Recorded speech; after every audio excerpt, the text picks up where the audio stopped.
안녕하세요. 시사바리스타 진행하고 있는 허재현 기자입니다. 여러분, 오늘은 어 우리 토론 한번 해봅시다. 토론.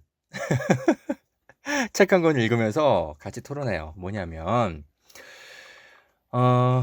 피해자 중심주의라는 말 요즘 언론에서 많이 들으시죠? 네, 지금 각종 이제 미투 사건 보도가 될 때 이 원칙을 가지고 미투를 바라봐야 된다.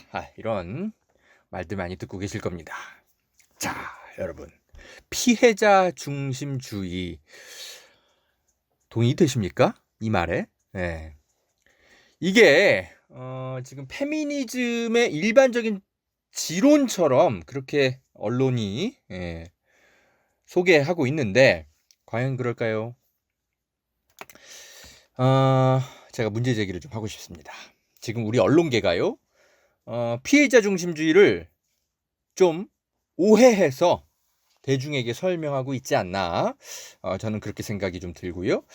더 나아가서 이 왜곡된 피해자 중심주의론에 기반해서 여기에 동의하지 않는 기자는 마치 무개념 기자처럼 비난하거나 또는 아예 막 징계에 나서거나 해당 글들을 삭제하거나 뭐 이런 일들이 지금 언론사들에서 벌어지고 있어요. 대표적으로 경향신문에서. 그래서 좀 토론이 필요한 시기가 왔다, 이런 생각이 좀 들고요. 제가 그래서 한 일주일간 페미니즘 관련 서적들을 계속 탐독을 했어요. 토론이 필요한 것 같습니다. 자, 여러분, 저는요, 제 개인적으로 거의 뭐 제가 성인이 된 이후부터는 한국 사회에 뿌리 깊이 박혀 있는 이 한국 사회 이 가부장제 문제에 좀 뭐랄까 좀 문제 의식을 가지고 계속 여기에 저항해온 좀 개인적인 그런 경험들이 있습니다. 개인적으로 저랑은 가부장제가 저랑 안 맞아요. 네. 제가 결혼을 안 하고 있는 이유도 좀 그런 이유기도 하고, 한국 사회에 많은 그 부작용들이 좀 우리 사회에 있는데, 예를 들어서 뭐 여성 억압은 뭐 물론이고요, 또는 뭐 소수자 탄압이라든지 군대식의 어떤 위계 문화 뭐 이런 것들, 아유 저는 너무 싫습니다. 이런 문제들이 너무 많은데 이게 다 가부장제랑 연관돼 있거든요. 그래서 저는 그 페미니스트까지라고 저를 소개하지는 않는데, 다만 기꺼이 이 가부장제에 대해서 좀 비판적으로 연구하고 있는 페미니즘의 친구로서 살아온 시민이자 기자라고 저는 생각해요. 그래서 몇 년 전에 그 강남역 살인 사건이 있었잖아요.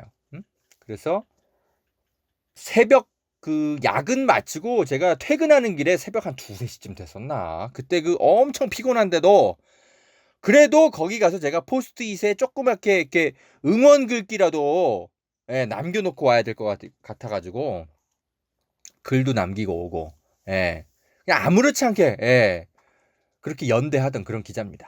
여성주의에 대해서.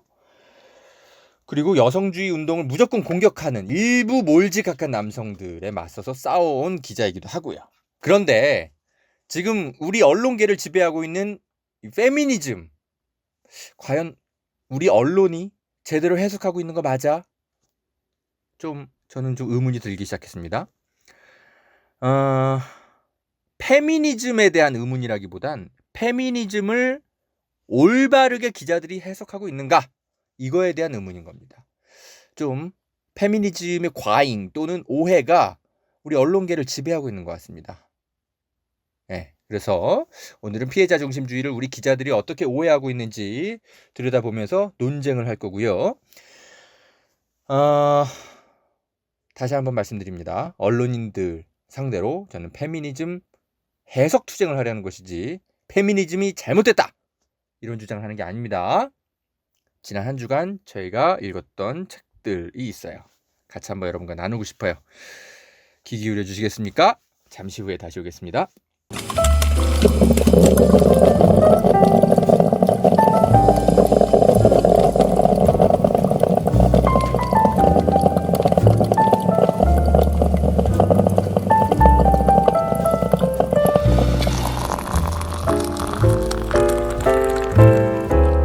어재영 기자입니다.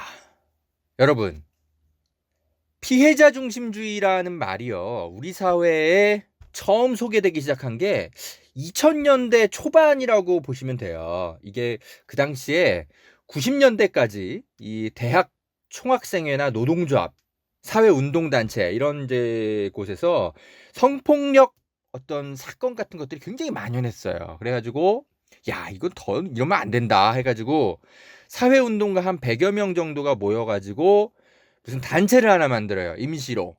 뭐냐?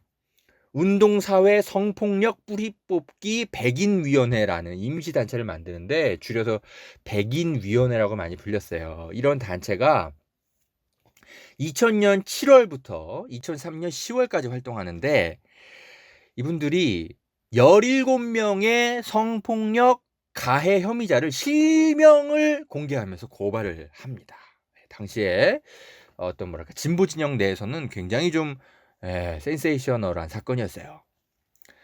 이 백인위원회 활동에 대해서는 물론 평가가 사람마다 다를 수 있는데, 다만 우리 사회가 이 백인위원회의 성과라고 해야 될까요?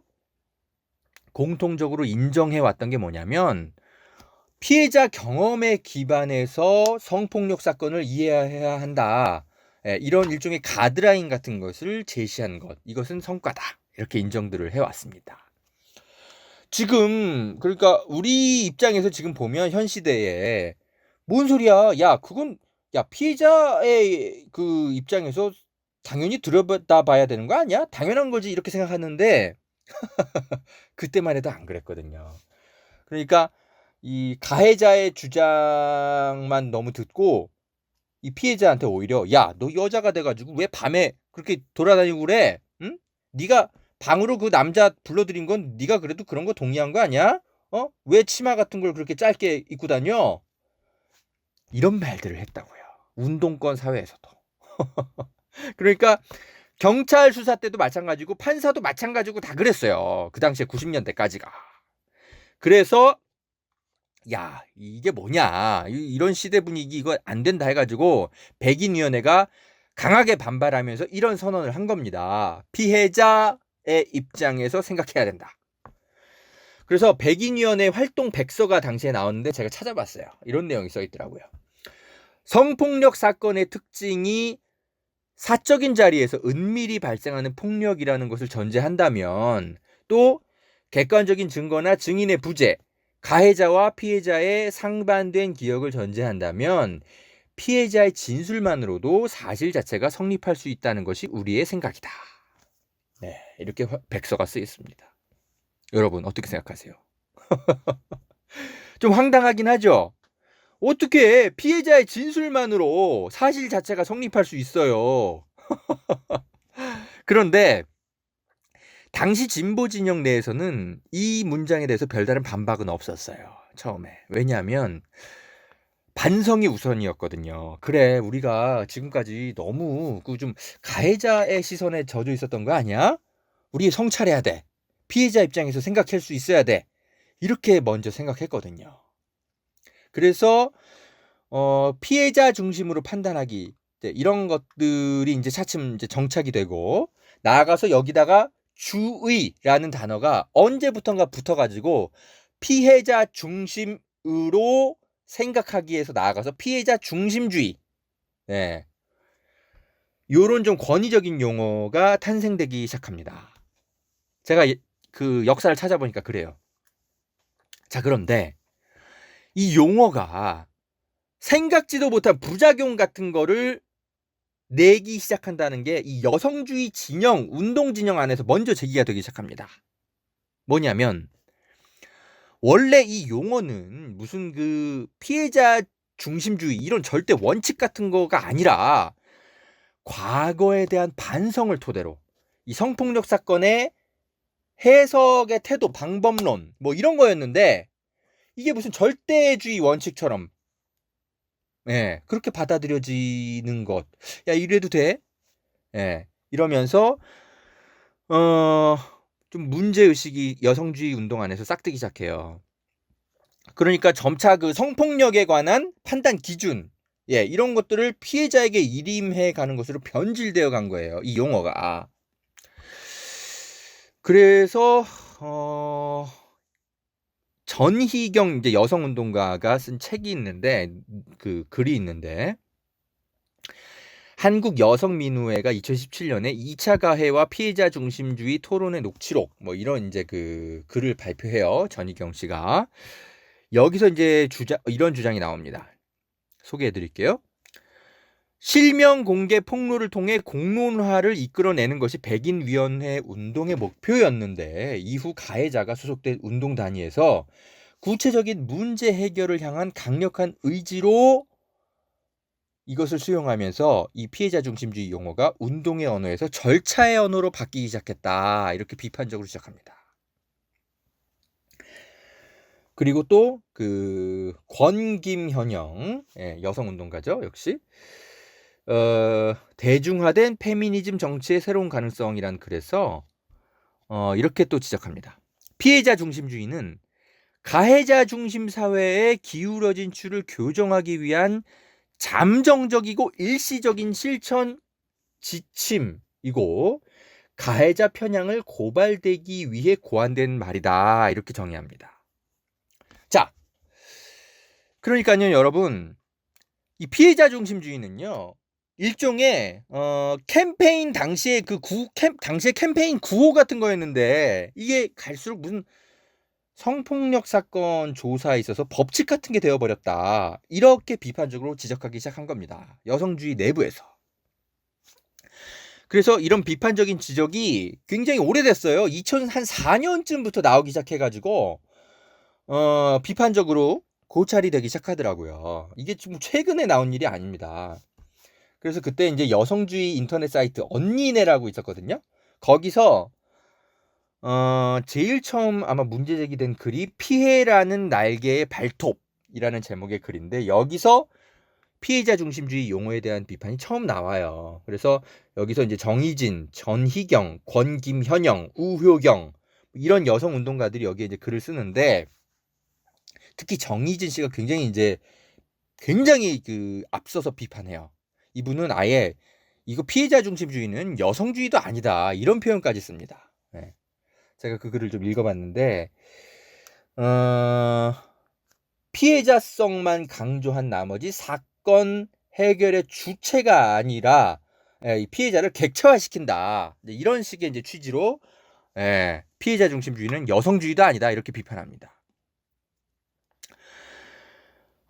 최근에 발표된 글인데 2019년에 여성주의 활동가 최미진 씨가 성폭력 2차 가해와 피해자 중심주의 논쟁이라는 아주 도발적인 책을 냅니다. 여기서 가장 이 피해자 중심주의에 대해서 좀 가장 비판적인, 가장 그 극단적인 좀 주장을 좀 해요. 최미진 씨의 견해가 이겁니다. 피해자 중심주의는 증거주의로 대체돼야 한다. 증거는 물증 외에도 진술도 포함된다. 객관적 실체를 파악해 진실에 접근하려는 노력은 무엇보다 성폭력 피해자들에게 도움이 된다. 만에 하나 있을 수 있는 피해 호소인의 진실 왜곡이나 거짓 폭로에도 대처할 수 있다. 이렇게 최미지 씨가 주장을 해요. 이분이 제일 좀 극단적인 주장인데 이분은 아예 나아가서 2차 가해라는 용어도 사용해서는 안 된다. 이런 주장을 해요. 계속 더 책 내용을 읽어드릴게요. 2차 가해 개념은 피해 호소인의 말을 절대화하게 되는데 이용되어서 진실 규명 노력을 무의미하게 만들고 사건과 관련한 논의를 가로막고 도덕주의적 분위기를 조성하는 부작용을 낳는다. 이렇게까지 주장을 합니다. 자, 물론 이 최미진 씨의 주장은요, 여성주의 내에서 좀 상당히 좀 논란의 대상이더라고요. 비판을 많이 받긴 합니다. 그런데 급진적 그 페미니스트들 같은 경우는 아예 이 그 성폭력 2차 가해와 피해자 중심주의 논쟁, 이게 책갈피에서 나온 책인데 2019년에 이 책 아예 발간을 중지하는 서명 운동까지 하고 아주 막 논란이 아주 커요. 그런데 다만 제가 이 최미진 씨의 견해를 여러분께 설명드리는 건 이렇게 피해자 중심주의라는 이 용어, 그리고 2차 가해라는 용어, 이런 것들에 대해서 여성주의 운동 안에서도 다양한 견해와 논쟁들이 활발하다, 이런 거를 설명드리는 겁니다. 네, 그래서 언론인들이 이 용어를 무비판적으로 받아들이면 안 돼요. 여러분, 저는 물론 그럼에도 불구하고요, 이 피해자 중심에서 사건을 들여다보는 건 아주 가치 있는 일이라고 생각은 해요. 왜냐하면 어떤 여성이 자신에게 미투 같은 걸 선언할 때, 예? 엄청나게 자신한테 쏟아질 그런 불이익 같은 것들이 있을 거 아니에요. 특히 한국 사회가 특히. 그렇죠? 그래서 그런 불이익들을 감수하고, 이렇게 거짓말까지 해가지고 미투 폭로를 한다. 그럴 가능성은 상대적으로 좀 적다고 볼 수 있죠. 성폭력 피해를 호소하는 것 자체가, 아이고, 굉장히 힘든 일입니다. 우리 사회 자체가, 한국 사회가 특히 그래요. 그래서 저는 이 피해자 중심에서 사건을 바라보는 것은 여전히 가치가 있다고 생각하는데, 다만요, 이 피해자 중심주의라는 어떤 말이 처음에 나왔던 2000년대 초반이죠. 그때와 지금은 좀 사회 분위기가 좀 달라졌다라는 것을 함께 볼 필요가 있다라는 생각이 들어요. 뭐냐면, 보세요. 2000년대 이후에 우리 사회가 어떻게 변했습니까? 인터넷이 일단 발달해가지고요, 어떤 공간이든지 간에 소수자건 여성이건 익명으로 자신의 피해를 호소할 창구가 좀 당시에 견줘서 많아졌습니다. 그런 창구가. 그래서 또 우리 사회가 이제 어떤 여성주의에 대한 고민이 좀 많아지면서 우리 사회 자체가 시스템을 좀 갖춰갔어요. 여성이 자신의 성폭력 경험을 털어놓는 게 무슨 20세기 말처럼 그렇게 막 극단적인 고민을 해가면서,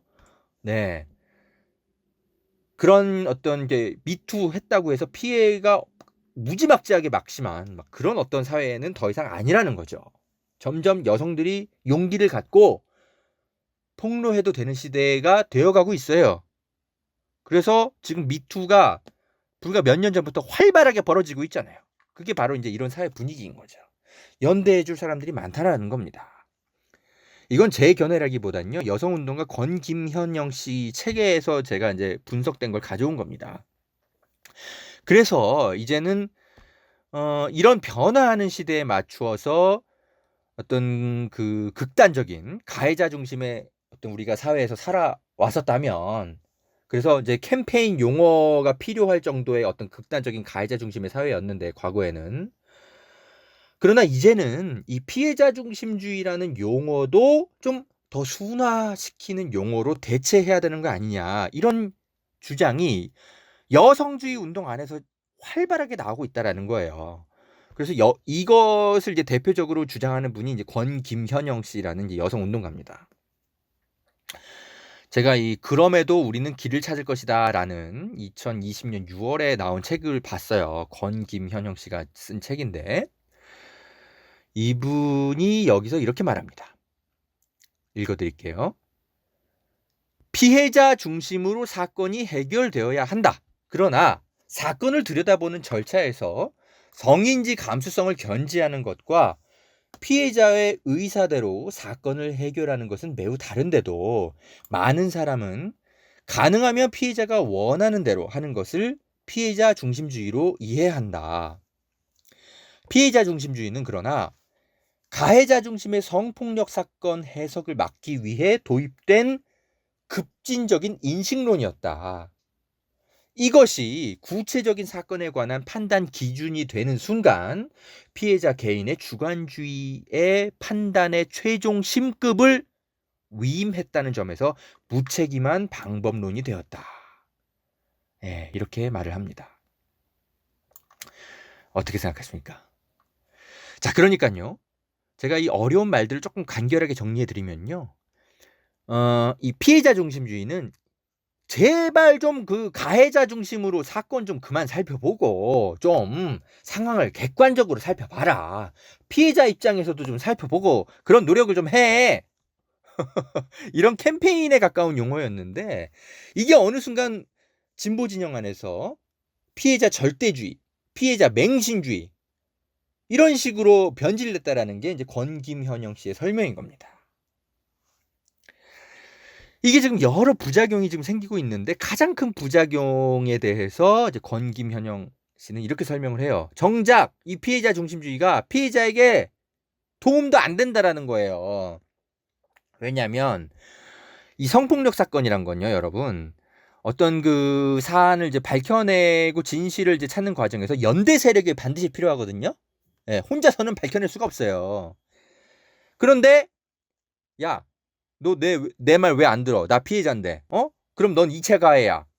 이렇게 주장을 하면 연대를 좀 하고 싶어서 좀 귀 기울이고 싶은 사람도 야, 뭐야 이거? 뭐야? 이거 사안을 객관적으로 살펴보려면 피해자 네 얘기도 듣고 가해자 얘기도 듣고 해야 되는데 가해자 얘기를 듣는 것만으로도 2차 가해라고? 이런 좀 반작용이 생기는 거죠. 예? 그러면 어떻게 되겠어요? 성폭력 피해 진상을 밝히는데 오히려 도움이 안 되는 거예요.